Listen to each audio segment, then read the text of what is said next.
গত শনিবার রাতে ব্ল্যাক মানি ওয়েব সিরিজের আইটেম গান প্রেমের দোকানদার মুক্তি পেয়েছে।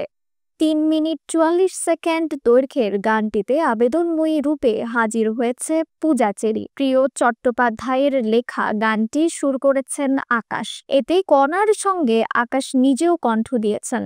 এদিকে গানটি মুক্তির পর অন্তর্জালে পূজার পারফরম্যান্স প্রশংসিত হয়েছে। আবেদনময়ী রূপে তাকে যেভাবে উপস্থাপন করা হয়েছে সেটার তারিফ করেছেন অনেক ভক্ত। দীর্ঘদিন পর পরিচালক রাফির সঙ্গে কাজ করলেন পূজা। রাফির হিট পোড়ামন 2 এ অভিনয় করেছিলেন পূজা। প্রথমবারের মতো তার পরিচালিত কোনো ওয়েব সিরিজে অভিনয় করলেন ঢাকাই ছবির এই নায়িকা। এই ওয়েব সিরিজে পূজা চেরি ছাড়া চিত্রনায়ক রুবেল, ইন্তেখাব দিনার, সালাহ উদ্দিন লাভলু, পাভেল সহ অনেকেই অভিনয় করেছেন।